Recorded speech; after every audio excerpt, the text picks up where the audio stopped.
ভূস্বর্গে ফের সন্ত্রাস। পহেলগাঁওয়ে দাপিয়ে বেড়ালো জঙ্গিরা। সেখানে ঘুরতে আসা পর্যটকের ওপর হামলা চালানো হয়। বেছে বেছে হিন্দু পর্যটকদের নির্বিচারে গুলি চালিয়ে খুন করে জঙ্গিরা। নৃশংস এই হামলা চালানোর সময় পহেলগাঁওয়ে একটি শিব মন্দিরই রক্ষা করল নদিয়ার কৃষ্ণনগরের এক বাঙালি দম্পতিকে।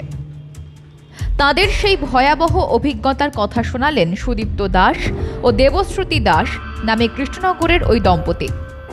কাশ্মীরের ভূস্বর্গের আনন্দ নিতে হানিমুনে গিয়েছিলেন তাঁরা। এভাবে তাঁরা প্রাণে বেঁচে ফিরবেন তা স্বপ্নেও ভাবতে পারেননি। দক্ষিণ কাশ্মীরের এই পহেলগাঁও অঞ্চল মিনি সুইজারল্যান্ড নামে পরিচিত।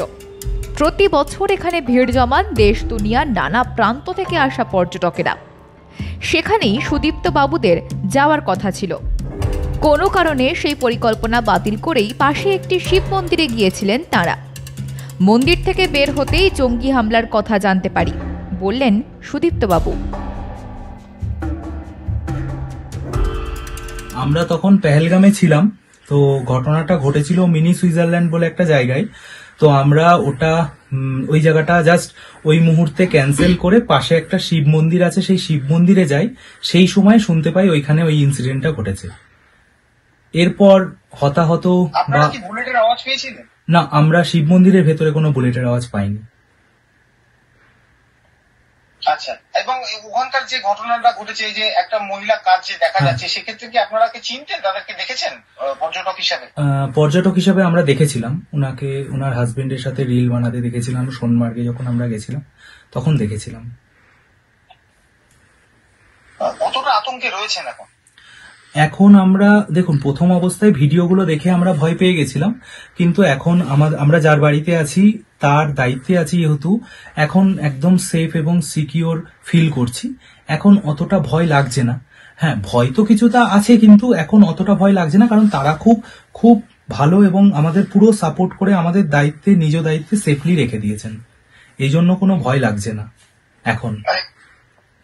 এবং এই যে ঘটনাটা যখন ঘটে তখন আপনারা কোথায় ছিলেন এবং কি জানতে পারলেন, কিভাবে জানলেন এই বিষয়টা? আমরা তখন পেহেলগামেই ছিলাম, একদম স্পটের পাশে একটা শিব মন্দিরে ছিলাম।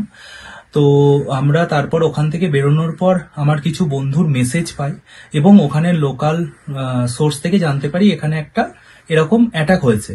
তো আমরা তখন ইনিশিয়ালি এটা বুঝতে পারি অ্যাটাক হয়েছে। আমরা তাড়াতাড়ি বেরিয়ে আসি পেহেলগাম থেকে।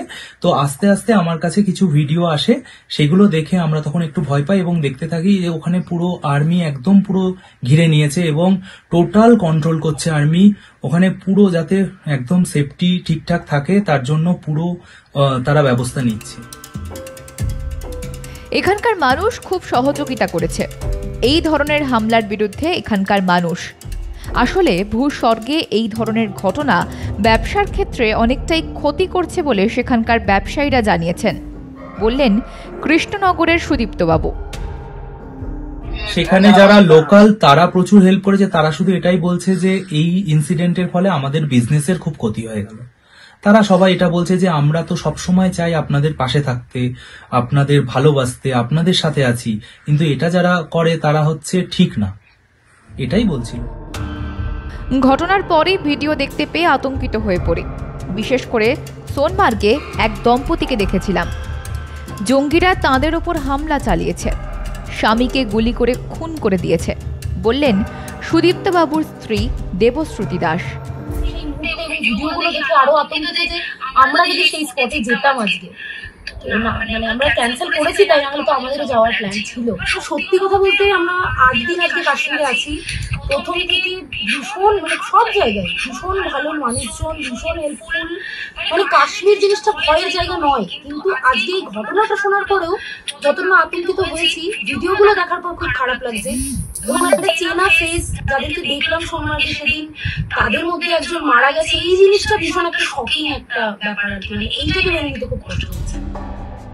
সন্ত্রাস হামলায় ফের উত্তপ্ত জম্মু ও কাশ্মীর।